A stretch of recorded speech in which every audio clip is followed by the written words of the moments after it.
Así es. De hecho, lo vemos un poco antes. O sea, en la consulta real, antes de los 30 años, es increíble, pero vemos pacientes con testosterona baja, malas erecciones, cansancio generalizado, y es por estos descontroles y abusos durante los 20. En esta ocasión, la doctora Susi Castillo va a aclararnos de una vez por todas cómo el alcohol afecta nuestro desempeño y salud sexual para tomar mejores decisiones y transformar nuestras vidas. Y se quedan sin función eréctil para el resto de su vida. Entonces, es una complicación, así que no lo hagan. Sí es una complicación bastante importante y es totalmente contraproducente. Así que sin más preámbulo, ponete cómodo, presta atención, pero sobre todo, ponete vivo. Hey, hey, hey, gracias por escuchar Ponete Vivo, el podcast donde vamos a hablar de todo sobre adicciones en anécdotas divertidas, estudios y datos, pero sobre todo, cómo superarlas y retomar el control de tu vida. Este es tu anfitrión, Armando Carisma. Hola, doctora Castillo, bienvenida. Hola, Armando. Gracias por su presencia. Gracias a ti por la invitación.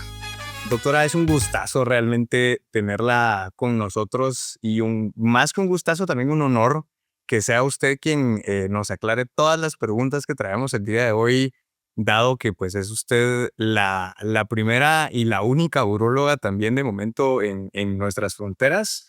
Así que pues, ¿puede el alcohol dañar tu desempeño sexual, tu fertilidad o tu próstata, incluso si no bebes en exceso? En este episodio, la doctora nos va a estar hablando sin rodeos sobre cómo el consumo de alcohol impacta nuestra salud urológica. Vamos a hablar de disfunción eréctil, sildenafil y alcohol, niveles de testosterona, calidad de esperma, mitos sexuales y salud prostática. Todo desde una mirada científica, responsable y accesible. Un episodio fundamental para los hombres que buscamos vivir en conciencia, bienestar y salud integral. Así que, pues, arrancamos.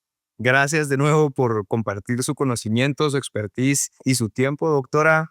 ¿Cómo decidió especializarse en urología?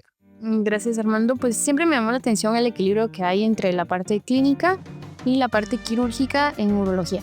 Además, tiene un impacto positivo muy grande sobre los pacientes al tener un cambio de vida después de los procedimientos o tratamientos que nosotros brindamos.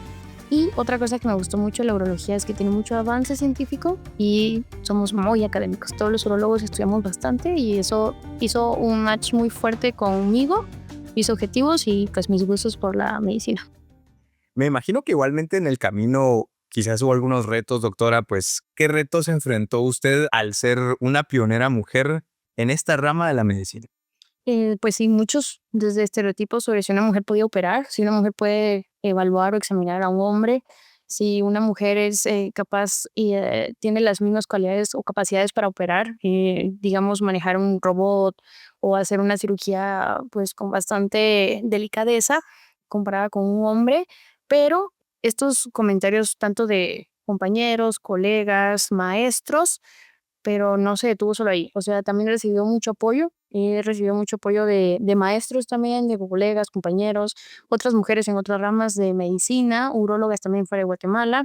Y la verdad es que hoy me da orgullo ser un ejemplo de las mujeres que podemos liderar en campos que a lo mejor no han sido tradicionalmente liderados por mujeres, pero que actualmente ya no es cuestión de género, ni para hombres ni para mujeres, en cualquier campo que estemos hablando. Gracias, doctora. Cuénteme un poquito sobre cómo es la interacción en clínica con los pacientes. De lo que usted puede comparar con otros colegas urólogos, hombres, por supuesto, ¿cómo ve usted la interacción entre sus pacientes y su persona? ¿Cree usted que hay una diferencia en la manera en la que ellos se relacionan con usted? La verdad es que yo creo que no. Yo creo que es una cuestión de hacer clic con cada paciente sin importar el género. O sea, hay pacientes que se van a sentir más cómodos con una especialista mujer, sin importar la especialidad que estamos hablando. Así que yo creo que no es cuestión de género, tampoco es cuestión de qué estamos hablando. O sea, puede ser desde, no sé, la agente o la asesora de un negocio, de la compra de un carro, que a lo mejor se va a sentir más cómodo con la mujer, o a lo mejor se va a sentir más cómodo con un hombre. Y tampoco es cuestión de género. O sea, también a veces hay un entendimiento, un clic que sea espontáneo con el paciente y no tiene nada que ver si mi paciente es hombre o es mujer, porque también tengo muchas pacientes mujeres, niños y hombres, pero creo que es algo que no tiene que ver con el género, ni el paciente ni el profesional. Gracias, doctora. Me gustaría que nos comparta un poco sobre su experiencia académica en México. Usted antes de la grabación nos estaba comentando que estuvo algún tiempo por allá y pues quisiera que nos contara un poquito más cómo fue que decidió pues irse al extranjero para terminar de especializarse y cómo cambió esto la manera en la que usted ejerce también y cómo la formó. Gracias, fue una experiencia increíble de mucho crecimiento, tanto personal como lo estábamos comentando, pero también académico, laboral, abrir la mente, crear nuevos pensamientos, nuevos objetivos, ir a conocer cosas fuera de Guatemala me permitió a mí saber que existen más cosas, que los objetivos y las metas pueden cumplirse y que las podemos expandir. Mi deseo por salir fuera fue una mejor preparación, fue creer que a lo mejor tener más herramientas o herramientas diferentes me podían dar a mí herramientas que podía yo traer a Guatemala y compartir con mis pacientes. Esto estoy hablando en cuanto a recursos en los hospitales, tecnología en los hospitales, más estudios, incluso convenios con otras universidades o hospitales que me permitieron viajar a otros países como Brasil, por ejemplo, donde también pude capacitar y aprender más cosas. Entonces yo creo que en general fue una experiencia increíble que a mí me volvió lo que soy actualmente, pero que con mucho gusto mi meta siempre fue traerlo a Guatemala y aportarlo a Guatemala. Wow, excelente. Y yo creo que eso es precisamente lo que a veces enamora a muchos profesionales de ir al extranjero, ¿no? Se quedan fuera de Guate y Ujú. lamentablemente perdemos a todo ese recurso humano, pero pues qué gusto que no sea su caso y que esté aquí para apoyarnos y educarnos y diagnosticarnos, etcétera. Me gustaría, doctora, que pudiéramos ir hablando un poco más ya del tema de este episodio y pues cuéntenos un poquito sobre cómo ha cambiado su perspectiva respecto al consumo de alcohol a lo largo de su trayectoria profesional. No sé si inicialmente le parecía irrelevante o a medida que usted pues ha ido madurando su carrera, ha notado que en efecto sí es algo recurrente y que sí afecta en cuanto a prevención y también pues diagnóstico. Sí, sí, de hecho yo al inicio lo veía como algo social y completamente normal. Pero conforme fui viendo más evidencia científica, conforme fui estudiando casos clínicos, pacientes, entendí que incluso el consumo moderado o bajo, digámosle, pero bastante consecutivo, puede tener consecuencias importantes tanto en la salud urológica y sexual, pero también en la salud global. Estamos hablando de salud emocional, estamos hablando de toda esa salud que en sí engloba toda la integración de estar bien en el trabajo, en la familia, pareja, de forma personal y que va mucho más allá de ser algo social o normal. Sí, sí tiene un impacto importante sobre la salud. Gracias, doctora. Les voy a compartir un poquito sobre mi historia y por qué estamos aquí hablando con la doctora en este momento también. Y es que pues sí bebí durante algún tiempo, aproximadamente 10 años, casi llegando a los 30, a los 27 más o menos, me di cuenta que siempre que estaba bajo efectos del alcohol, mis erecciones se veían afectadas. O sea, mi desempeño sexual en general, de hecho, incluso hasta el deseo sexual, podría decir, se veía afectado. Y era muy frustrante, pues, porque no tenía siquiera 30 años, me consideraba una persona joven aún.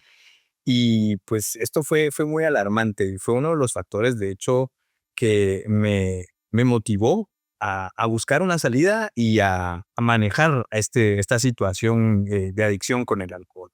Así que, pues, cuéntenos un poco más, doctora. Esto es mi experiencia personal, pero me imagino que usted tiene todos los pormenores técnicos y científicos del caso. ¿Qué tan común es que el alcohol sea una causa directa o agravante en la disfunción eréctil? Sí, es muy común. El alcohol está evidenciado científicamente que es un depresor del sistema nervioso central y además afecta la respuesta tanto vascular como neurológica de los genitales.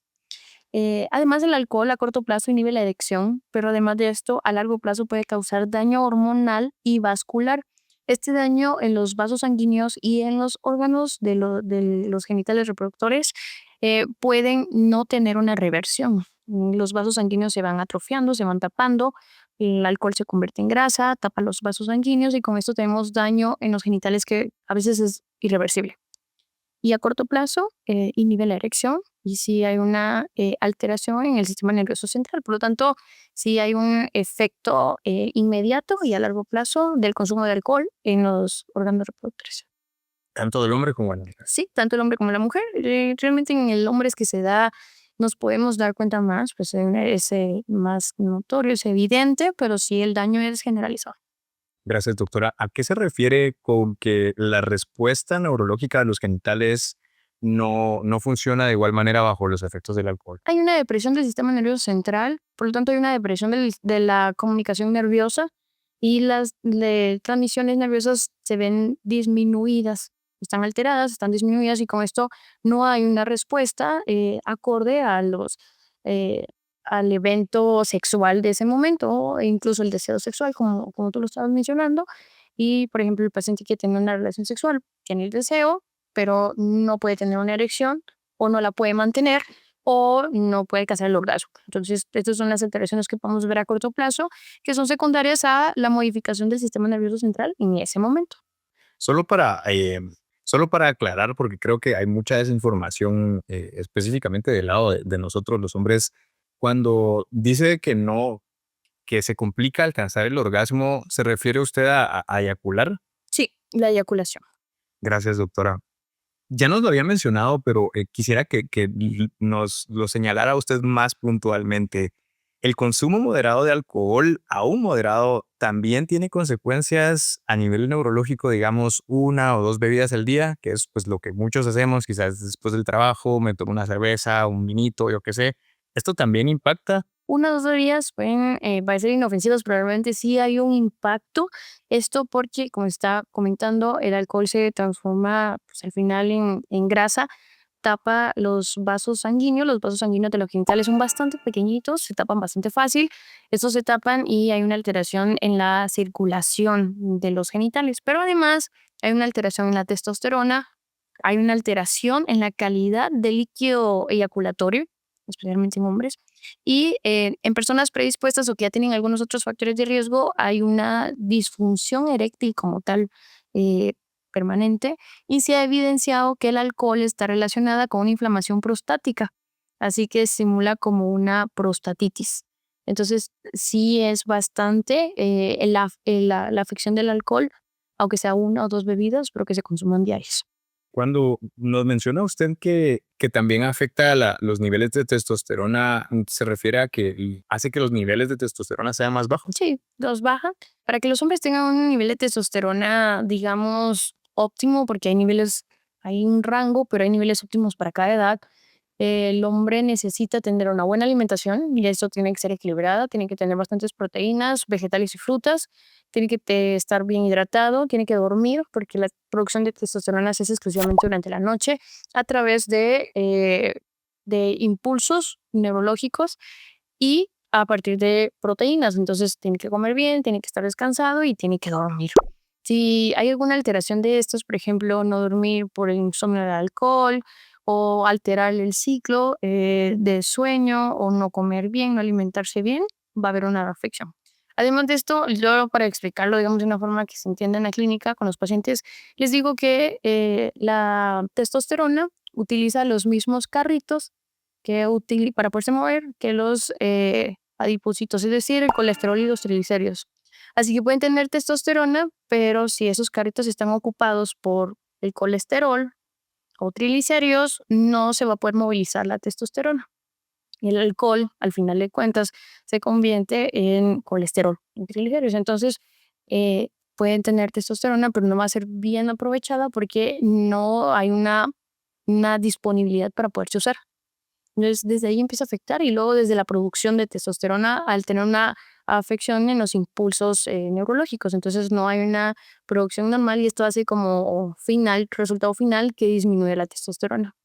Al disminuir la testosterona, disminuye el líbido, que es el deseo sexual, aumenta el cansancio generalizado, altera las erecciones, hay una erección pues malas erecciones, y también tienen afección en la calidad del líquido eyaculatorio, ya que la testosterona es encargada de la calidad de los espermatozoides del líquido eyaculatorio. Entonces, podemos ver que realmente bastante la afección del alcohol en la reproducción, en la función sexual.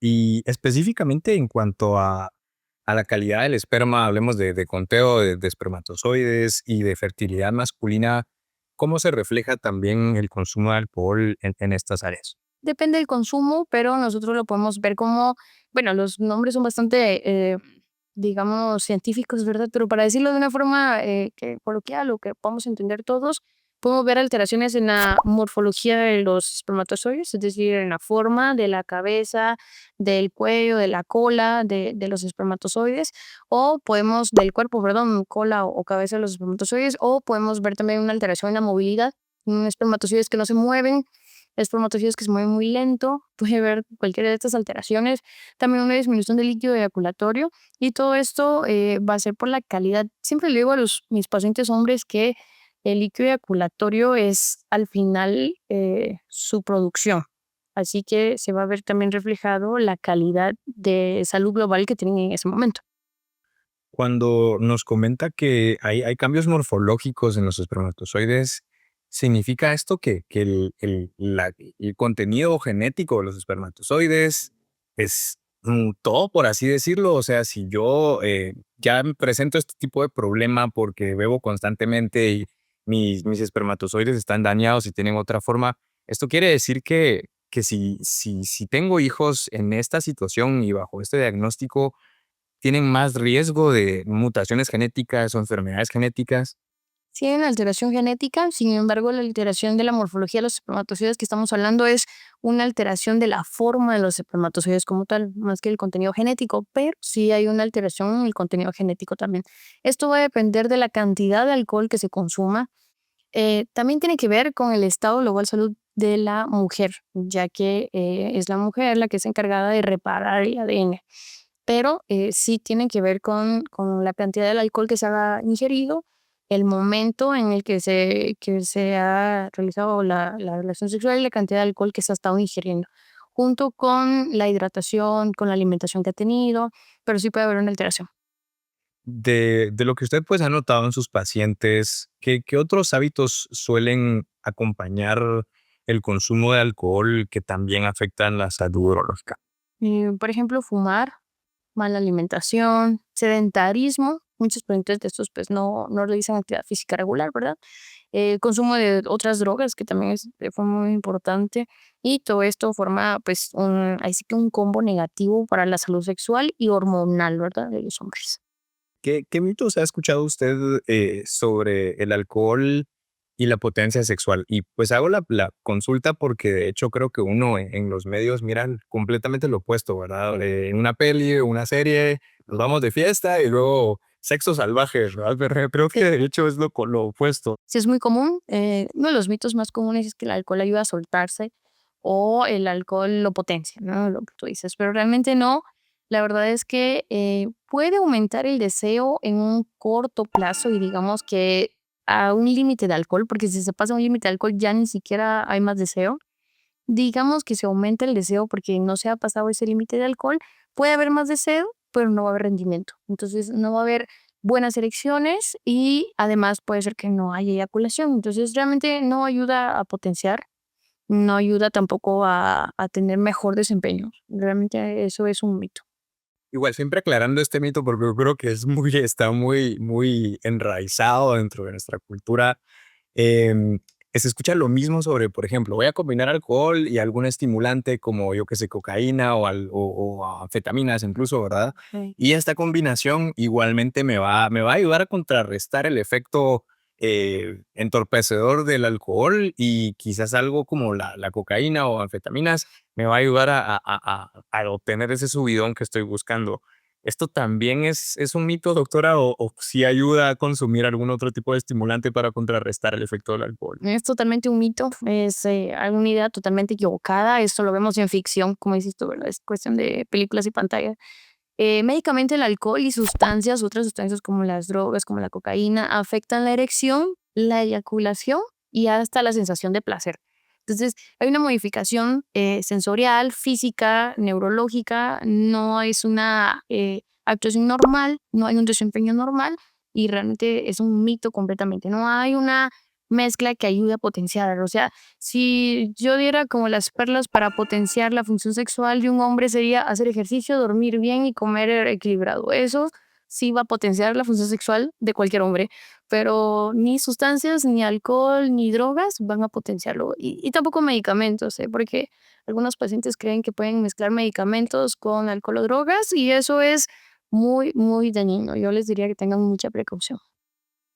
La siguiente pregunta, como ya un hombre de un poco más de 30 años, sería, ¿existe alguna edad en la que pues el alcohol puede provocar mayor daño urológico? Y pues le hago la consulta porque cuando yo tenía, no sé, todavía en mis años de adolescencia, 17, 18, 23, 25, no notaba ninguna como diferencia, por así decirlo, en la manera en la que el alcohol afectaba mi libido y mi desempeño sexual. ¿Es esto cierto, doctora? A medida que envejecemos, pues igualmente el alcohol nos va a ir afectando más, o es indiferente si consumo alcohol en los 20, en los 30. Básicamente lo que pasa es que lo podemos notar más porque hay más deficiencias. Por ejemplo, hay más cansancio, la testosterona va bajando, así que cualquier alteración que se produzca en el cuerpo, por ejemplo, con el alcohol o alguna droga, va a ser más notorio.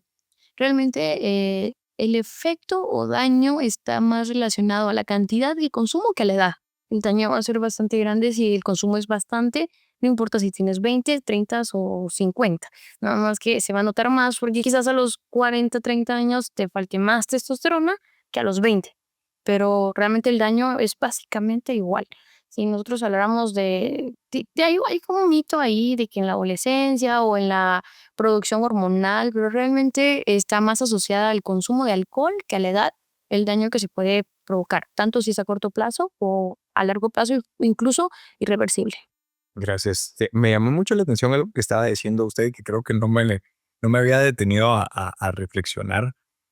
A medida que envejecemos, la producción de testosterona en mi metabolismo va a ser menor. Sí, pero tienen que ver con el estilo de vida, no tienen que ver con la edad, tienen que ver con el estrés, porque el estrés y la ansiedad bajan la testosterona, con otras enfermedades como diabetes y presión, es decir, tener el azúcar alta o la presión arterial descontrolada, puede alterar los niveles de testosterona, el consumo de otros medicamentos también disminuye el nivel de testosterona, dejar de dormir.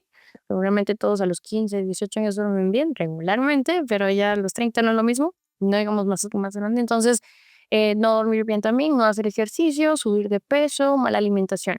Esto es lo que hace que baje la testosterona, no es la edad como tal. Un paciente que mantenga buena alimentación, que duerma bien, que no esté estresado, esos pacientes van a mantener bien sus niveles de testosterona. Entonces no es por edad, sino por el estilo de vida.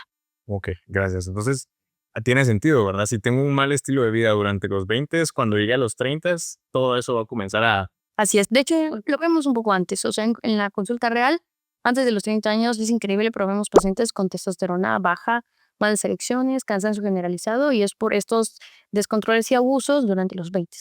Hablemos pues de casos en los que sí existe clínicamente alguna situación de disfunción eréctil, clínicamente hablando. ¿Cómo influye el alcohol en una persona que necesita un tratamiento para disfunción eréctil? Es muy buena pregunta. Bueno, actualmente ya no son todos los medicamentos, ya hay medicamentos de nueva generación, pero de forma general el alcohol interrumpe la absorción o eficiencia adecuada de los medicamentos. Estos medicamentos necesitan ser absorbidos y luego tener su efecto para que nosotros lo podamos ver. Entonces, cuando hay alcohol, estos no se pueden absorber bien y la eficiencia de estos medicamentos baja. Además, puede alterar tanto la absorción, puede alterar tanto la eficacia, pero también puede aumentar los efectos secundarios como dolor de cabeza, taquicardia, sudoraciones y puede incluso alterar la presión arterial. Entonces, todas estas modificaciones del alcohol más estos medicamentos, el paciente ya no se siente bien, ya no tiene buen efecto y es por secundario a la suma de estos medicamentos y el alcohol. En el caso de un joven de, no sé, a inicio de sus 20 que nos escucha y que todavía no está listo para dejar el alcohol y todavía no asocia en su mente ciertos síntomas en cuanto a su salud y su desempeño sexual puntualmente. que tengan que ver con el consumo de alcohol. La típica persona que está en negación, ¿verdad? Y se lo comento porque me pasaba a mí, ¿verdad? Yo tenía 25 y estaba en negación y decía, no, no tiene nada que ver con el alcohol, seguramente yo tengo algún problema hormonal o es algo genético, no sé, ¿verdad? Sí. Me costó mucho hacer clic en mi cabeza y darme cuenta que sí era el alcohol el que me estaba afectando. ¿Qué síntomas podría usted compartirle a la audiencia más joven que nos escucha que estén asociados al consumo de alcohol y que pueden notar en su salud en general y la salud sexual? Las alteraciones son bastante puntuales, erecciones menos firmes o que ya no son tan buenas, disminución en las erecciones matutinas, tener erecciones matutinas es normal y salud. Además, erecciones menos firmes son menos frecuentes, disminución en el deseo sexual, dificultad para eyacular durante la relación sexual o reducción en la calidad del líquido eyaculatorio. Estas son las cosas puntuales que vamos a empezar a ver. Gracias, doctora. Ahora que lo comenta, quisiera agregar algo un poco gracioso, pero hay un dicho en japonés que dice algo así como, no le prestes dinero a alguien que no tiene erecciones matutinas, porque ya se va a morir. Gracias. Bueno, Gracias, doctora, muy amable. Em, bueno, la siguiente pregunta es un poco más farmacológica y pues, ¿qué tan usual es el consumo de sildenafil o tadalafil o la pastillita azul o por uno de sus nombres comerciales más populares, Viagra, en hombres jóvenes? cada vez es más frecuente. Esto es una medicamentos que son bastante automedicados o que los usa un amigo, un vecino y por eso los usan. Cada vez es más frecuente, muchos lo usan por ansiedad de tener un buen desempeño, otros para pasar mejor la fiesta y otros por curiosidad nada más, pero cada vez es más frecuente. Ujú.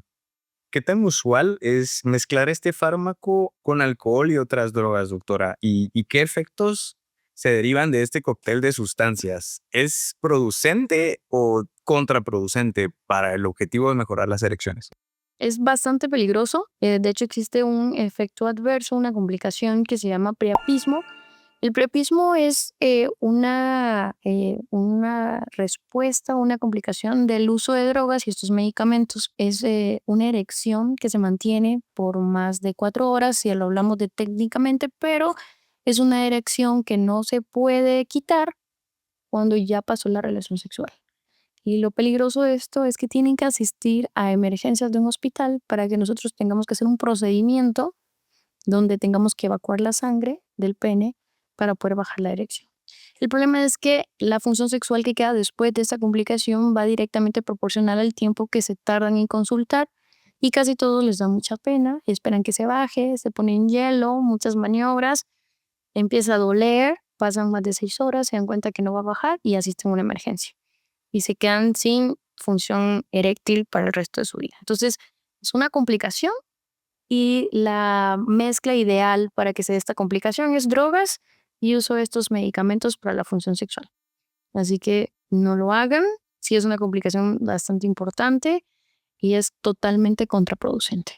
Wow, gracias, doctora. Nunca me habían dado todo ese detalle. O sea, ¿puede quedar una persona incapacitada sexualmente para el resto de su vida? Sí, entonces secundario el prepismo, la cantidad de tiempo que pasen para consultar. Prepismo es la erección que no se baja después de haber terminado la relación sexual, el deseo sexual y continúan con erección y no hay una forma de quitarla, más que en un procedimiento en urgencias por un urólogo o uróloga. Qué bueno que lo platiquemos porque sí es algo importante que me gusta mucho decir, para que la gente sepa que sí es muy peligroso usar esto. Sí pasa, la frecuencia es baja porque no muchos se atreven a usar drogas más estos medicamentos, pero sí pasa. Si lo mezclan, sí pasa.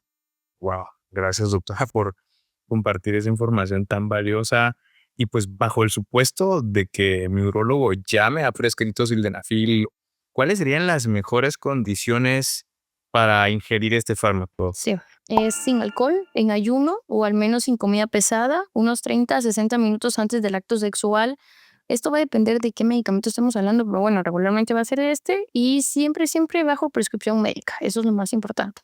Nosotros vamos a dar las indicaciones para cada paciente. De hecho, las dosis también cambian. Lo más importante es que sea una bajo su suscripción médica y que no se regule con alcohol. Dado que este medicamento también causa un poco de molestia estomacal, me imagino que al combinarlo con el alcohol, el efecto también en el sistema gastrointestinal podría ser un problema. Sí, claro, afecta. Por eso decimos que aumenta los efectos adversos. Entre esos son da reflujo. Los pacientes se quejan de reflujo, de acidez estomacal, también de dolor de cabeza, mareos, taquicardia. Todo esto es aumentado por el uso del alcohol y estos medicamentos. Sí. Gracias, doctora, muy amable. ¿Cuáles son las recomendaciones básicas que da usted en consulta a los hombres que beben y que están empezando a notar problemas? ¿Lo aborda usted de manera muy, muy personal, muy dedicada o lo deja usted a criterio de él? No, sí, muy personal, muy sutil, pero al mismo tiempo bastante real. Siempre les recomiendo a los pacientes que cualquier cambio de hábito que vayan a hacer, alcohol o nuevos hábitos buenos como hacer ejercicio, acostarse más temprano, tomar agua más temprano, siempre les digo que debe ser de forma progresiva. Lo más importante es que seamos progresivos para que no abandonemos crear este nuevo hábito, ¿verdad? Lo primero es evaluar cuánto están bebiendo y ir haciendo unas reducciones pequeñas pero constantes. ¿Estás bebiendo todos los días? Bueno, a lo mejor un día sí, un día no. Beben todos los días de jueves a domingo. Bueno, a lo mejor solo viernes ahora y sábado. O sea, sean reales, ¿no? Los objetivos. Platico también con el paciente qué es lo que está pasando. A veces decimos nosotros, hoy justamente me pasó en una consulta, hoy fui la psicóloga de este paciente, o sea, hoy su problema fue más de psicología y platicar qué te está pasando de una prescripción médica como tal. Pero nos toca hacerlo, o sea, nosotros los médicos nos toca hacerlo muchas veces, entonces también es saber qué pasa, es que amigos, es que bueno, a lo mejor te empiezas a alejar de tus amigos, te empiezas a acercar a otros, búscate amigos con los que hagas ejercicio, o buscas, o te acercas, algunos se acercan a la iglesia, otros se acercan a amigos, otros a familiares, papás, bueno, lo que sea que te vaya a funcionar, pero ir disminuyendo poco a poco este consumo, yo creo que sería como lo que mejor les puedo recomendar. Pero además, revisar la salud general, el peso, el estrés y la creación de nuevos hábitos o nuevos hobbies. Yo creo que siempre puede ayudar. ¿En qué casos una persona que aún con un estilo de vida saludable, de todas formas nota que su desempeño sexual no es el que quizás sus amigos comentan tener, o incluso quizás ya está llegando a cierta edad y el desempeño sexual pues se ve afectado? ¿Qué estudios o qué otros factores son los que también inciden en la disfunción eréctil? Principalmente es el estrés y el tipo de alimentación, actividad física. Nosotros médicamente lo que tenemos que hacer es una medición de hormonas, vamos a pedir testosterona, perfil de lípidos, vamos a pedir hormonas tiroideas y vamos a ver que va a haber alguna alteración ahí regularmente. También hay un sobrepeso, aumento de colesterol o triglicéridos o incluso niveles de glucosa en sangre alta o azúcar alta. Son los primeros datos que vamos a encontrar. Entonces vamos a revisar todo eso y de forma como el paciente lo puede ver es con mayor cansancio, mayor estrés o disminución de una dieta equilibrada o mala calidad del sueño. Cualquiera de estas cosas pueden afectar directamente los niveles de testosterona y por lo tanto la función sexual. Gracias, doctora. ¿Qué cambios ha notado usted en sus pacientes o en los pacientes que por lo menos siguen sus recomendaciones y reducen o dejan de consumir alcohol? Los cambios son bastante notorios, las erecciones empiezan a ser más firmes desde que se empieza a disminuir el alcohol, incluso esto es a corto plazo. También encuentran más energía, hay mayor deseo sexual y los pacientes se encuentran más animados. Así que esto es algo que va a mejorar tanto su función sexual como la relación interpersonal, tanto con amigos como con pareja. Además, otros mejoran incluso su fertilidad. Podemos ver el cambio de la calidad del líquido eyaculatorio en los pacientes que han dejado de consumir alcohol. Esto lo vemos con cambios bastante rápidos y pues sí es una diferencia bastante notoria en todos los pacientes, tanto a corto plazo como a largo plazo. Yo le comentaba que pues con algunos amigos cercanos a veces hemos hablado de estos temas y yo creo que soy el que pues ha ido más veces al urólogo. Nunca había tenido el gusto de estar en consulta con usted, con mi urólogo, ¿verdad? De ya algunos años, pero sí me he dado cuenta que pues mis amigos nunca han ido a un urólogo y que pues me parece que es algo de rutina que deberíamos de hacer todos en algún momento al llegar a la madurez sexual y a la edad adulta, ¿verdad? Pero creo que tienen pena incluso de sonar ignorantes sobre el tema y no consultan, o incluso se acercan a un urólogo y no saben ni siquiera cómo abrirse y cómo hacer preguntas. ¿Esto es algo que le pasa al ciudadano promedio, al civil promedio, doctora, o también es una desinformación y tabú que existe aún dentro del círculo del gremio médico. Sí, realmente es algo que pasa bastante común, es más común de lo que te puedes imaginar. Esto no tiene que ver sí que con estudios, realmente es algunos lo hacen por pena o vergüenza y otros porque creen que se pueden automedicar. Cualquiera de estas circunstancias nos alejan de poder tratarlo rápido y con esto las consecuencias pues van siendo un poco más a largo plazo y por lo tanto irreversibles. Sí es importante que consultemos rápido en cuanto empecemos a tener alguna alteración, incluso les recomiendo la consulta a urología con el cambio de pareja sexual, el contacto sexual con parejas que no son conocidas, con cualquier alteración, incluso una vez al año para que nosotros podamos ver que todo está bien, que no hay ninguna alteración. Si la consulta oportuna o a tiempo es crucial para que nosotros podamos resolver estos problemas, sea más rápido y tenga mejores soluciones. Pero sí se da muy común en todos los pacientes. Sin importar a Nada, qué nos dedicamos ni de dónde venimos. ni a qué se dedican, ni a dónde vienen, ni cuántos años tienen, nada.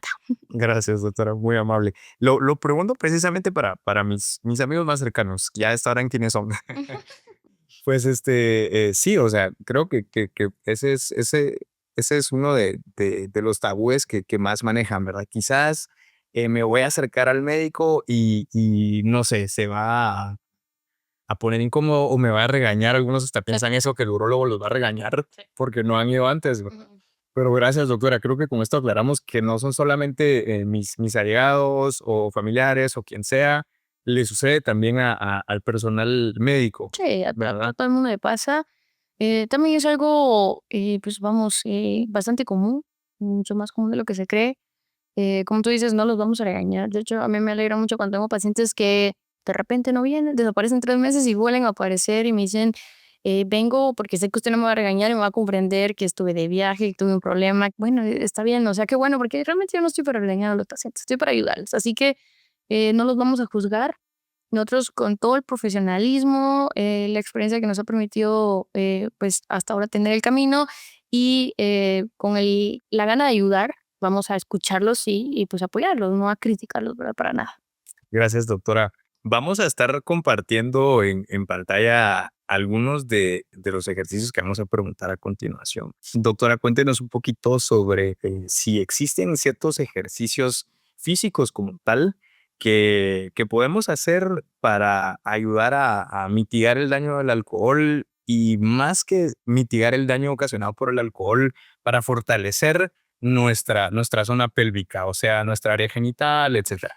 Mira, realmente, si estamos hablando de cuestiones de alcohol y daño, realmente el ejercicio cardiovascular o pesas en un gimnasio es lo que más te recomiendo. Salir a correr, rutinas de pesas 3 veces, 4 por semana, nadar, boxeo. Ese es realmente el ejercicio que recomendamos. O sea, esta es la actividad física. En cuanto a fortalecer el piso pélvico, sí hay ejercicios de Kegel se llaman. Actualmente hay incluso sillas de terapia de piso pélvico. Nos van a ayudar a mejorar el flujo sanguíneo en los genitales, a tener mejor conexiones nerviosas, riego sanguíneo en los órganos y mejor función. Pero como tal rehabilitadora para en cuanto a alcohol y función sexual, yo te diría ir a hacer ejercicio en un gimnasio o correr fuera, sea lo mejor para revertir ese daño. Gracias. O sea, los ejercicios de Kegel, como decía, no revierten los daños del alcohol. Sí o sea, sí, sí mejoran al mejorar el flujo sanguíneo, pero si eres mi paciente y has consumido alcohol y hay una alteración en la función sexual, yo no te voy a mandar a hacer ejercicios de TXG. Realmente te voy a mandar a correr o levantar pesas o nadar o hacer boxeo. Eso es lo que realmente te va a funcionar más. Sí, los ejercicios de Kegel van a fortalecer el piso pélvico, sí van a mejorar la función de los órganos de la pelvis, pero no en cuanto a esto. Estamos hablando más de incontinencia, de dolores crónicos como prostatitis, orquialgias, etcétera. Gracias. Eyaculación precoz también. No, la eyaculación precoz, bueno, sí mejora al restablecer el flujo sanguíneo, mejora al tener mejor función en los órganos de la pelvis, pero no para eyaculación precoz realmente, no. Muy amable, doctora. ¿Qué tan reversible puede ser el daño cuando un hombre deja de beber alcohol? Supongamos, pues, todos los diagnósticos que usted ya mencionó. ¿Qué tan posible es que alguien que ha vivido 10 años, por ejemplo, pueda revertir todos estos efectos adversos causados por el alcohol? Esto realmente va a depender de la cantidad de alcohol que se consumió y del tiempo que se consumió. Sí, hay una cantidad de daño que es reversible, pero va a depender así directamente proporcional de la cantidad y el tiempo. Entonces no es que algo que podamos decir, bueno, si bebiste 10 años, porque ¿cuánto bebiste en esos 10 años? O si bebiste solamente 3 años, pero todos los días. Va a ser dependiente exclusivamente de la cantidad y tiempo, pero también hay pacientes que tienen más predisposición a algunos efectos. Por ejemplo, todos los pacientes que tengan antecedentes en su familia de infartos cardíacos, de formación de trombos o coágulos, estos pacientes pues van a tener más predisposición para que el daño sea irreversible. Así que cada caso es diferente, pero va a proporcionar la cantidad y al tiempo que se consume. Yo les recomiendo siempre consultar rápido. No estamos para juzgarlos, al contrario, estamos para apoyarlos. Y nosotros ya en la consulta vamos a quitar muchos tabú que se han creado en la sociedad. Gracias, doctora, muy amable. ¿Cómo cree usted que influye la cultura actual que pues es tan permisiva y tolerante con el consumo de alcohol en cómo los hombres enfrentan su salud sexual? Totalmente. El alcohol se celebra actualmente y se normaliza. En los grupos, ya no solo de hombres, en los grupos de jóvenes, de cualquier, ya sea trabajo, universidad, amigos, colegas, se normaliza y se celebra el consumo de alcohol. Esto rara vez se habla de los efectos negativos porque nadie dice, ah, bueno, yo desde que consumo alcohol ya no he tenido buenas relaciones sexuales o ya no tengo erecciones matutinas. Nadie lo dice. Entonces, realmente los efectos negativos casi no se hablan, pero cambiar esto requiere bastante educación de espacios como este, que realmente me gustan mucho por eso, tener ejemplos reales, vivir estos consecuencias y que nosotros nos informemos a través de estos espacios que son pocos o una consulta. Pero sí, sí afecta y la cultura realmente también afecta el pensamiento, afecta el acceso al alcohol y afecta la forma en que nosotros, realmente todos de forma inconsciente, vemos el alcohol. Ujú. Sí, o sea, una cultura como la nuestra, ¿no? Al menos a mí así me forman. Tenés que ser fuerte y no tenés que expresar tus emociones, tus Así es. problemas, etcétera. Ujú. Y a ver, aparte, cada vez también más las mujeres, o sea, también esto que cada vez estamos más en espacios equitativos o iguales, hombres y mujeres, también van estas cosas malas. Ah, bueno, no, yo también puedo tomar, ¿no? Entonces también voy a tomar y voy a aguantar lo mismo que un hombre. No, no se trata de eso, pero eso es cultural y cada vez está pasando más. Gracias, doctora, muy amable. Quisiera hacerle una consulta un poquito salida del tema, pero porque pues lo comentábamos al inicio.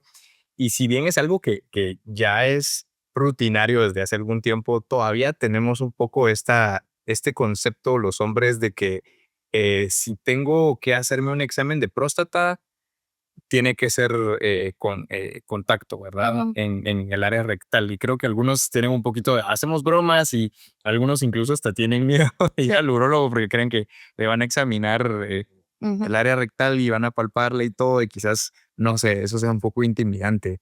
¿Ya no se hace este tipo de procedimiento actualmente, doctora? Mira, no es necesario, no es obligatorio para nadie, no vamos a obligar a nadie definitivamente. Este estudio aislado tiene una sensibilidad debajo del 33%, sí que es bastante baja. Se hace sumado a estudios de sangre como antígeno prostático y si tenemos alguna duda vamos a pedir una resonancia magnética que tiene una sensibilidad por arriba del 98% para detectar lesiones malignas. Entonces, y el diagnóstico, hablando de cáncer, que es para lo que se hacía este estudio, se hace con una biopsia. Entonces, para informar un poquito, no es obligatorio hacer este estudio, es para algunos pacientes determinados y no es que vas a ir al urólogo y todos van a salir con tacto rectal. No, eso no es así. Depende cada paciente, no es obligatorio y como te decía, la sensibilidad debajo del 33% de forma aislada, así que no lo vamos a hacer casi nunca nada más un tacto rectal. O sea, y estas, unos pacientes especiales, específicos, y no es obligatorio. O sea, ya hay estudios que tienen mayor sensibilidad, que podemos sumar con antígenos prostáticos, que son estudios en sangre, y que con eso es suficiente para que nosotros vamos, pues bueno, sospechar alguna lesión y hacer una biopsia, ¿verdad? Estamos hablando de cáncer de próstata específicamente. Gracias, ya lo escucharon. Entonces, ir al urólogo no es sinónimo de tacto rectal. No. Gracias, doctora, muy amable. ¿Qué le diría usted a los hombres jóvenes que creen que el alcohol no les afecta o no les va a afectar a ellos en particular? No hay que esperar a tener un problema para reaccionar. Algunos de los primeros problemas que pueden sentir son cansancio generalizado, irritación o disminución del deseo por trabajar, por tener nuevos objetivos. Después vamos a empezar a ver que ya hay una alteración de testosterona. Después vamos a empezar a ver una alteración para mantener erecciones en el deseo sexual. El alcohol sí deja huella, aunque no se vea en ese momento, lo vamos a ver quizás años después. Entonces, no esperen tener un problema para reaccionar. Gracias, doctora. Y sobre todo, pues que algunos de estos problemas pueden llegar a ser irreversibles, me imagino también. Irreversibles, así es. Ujú. Y pues le he de confesar también muy personalmente que no sé si tal vez algunos pacientes se lo confiesan, pero personalmente le confieso que una vez comenzamos a ver problemas en nuestro desempeño sexual, no estoy seguro, pero creo que es como que nos quitaran una gran parte de nuestra razón de existir y afecta muchísimo el cómo nos percibimos a nosotros mismos como personas e incluso cuánto valemos como hombres. O sea, personalmente me sucedió esto, que una vez ese área se comenzó a ver afectada por el consumo puntualmente pues, de alcohol y sustancias, era como que si una gran parte de mi vida dejara de tener sentido. Entonces, gracias de nuevo, doctora, porque esto nos da mucha luz sobre pues, cómo tomar mejores decisiones. ¿Cómo podemos encontrarla en redes para estar al pendiente de su contenido, doctora, que me encanta, por cierto, y pues así también para agendar una consulta tanto presencial y en línea? Gracias. Me pueden encontrar como Urosusi.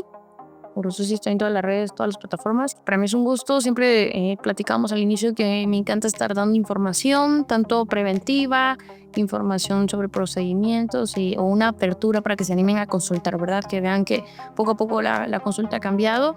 Me pueden encontrar como @Urosusi y ahí con muchísimo gusto podemos resolver toda la cantidad de dudas que quieran. Hay un video que tengo hecho sobre cómo prepararte para una consulta en donde les digo, traigan todos los medicamentos, hagan una lista de las preguntas, que para mí va a ser con muchísimo gusto resolver todas las preguntas en la clínica. Y me encanta cuando los pacientes sacan el teléfono o sacan su papel de las preguntas anotadas. Me encanta. Y ya me las empiezan a hacer y lo vamos platicando. Y de verdad que esto, yo siento que disfruto la consulta porque el paciente se va totalmente satisfecho con sus preguntas resueltas. Incluso les digo, si luego tienen más preguntas, las pueden volver a anotar y me las traen otra vez y las volvemos a platicar. O sea, con todo gusto. Gracias, totalmente identificado, doctor.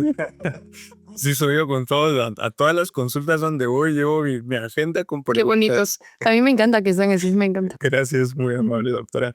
Y pues en la descripción de este episodio igualmente vamos a estar dejando todos los links para poder contactar a la doctora Castillo, pues porque ya nos queda bastante claro de que es una no solo una eminencia, sino la persona a la que podemos acudir con toda confianza, sin pelos en la lengua, sin ningún tipo de tabúes ni prejuicios. Gracias de nuevo, doctora. Yo creo que lo he hecho un millón de veces, pero simplemente estamos muy agradecidos de toda su perspectiva y conocimiento tan accesiblemente. ¿Alguna reflexión final o punto importante que no tocamos durante esta entrevista y que le gustaría compartirnos antes de concluir, doctora? Sí, primero agradecerte. Yo creo que todos estos espacios para que los pacientes cada vez tengan más información y se animen a preguntar son sumamente importantes.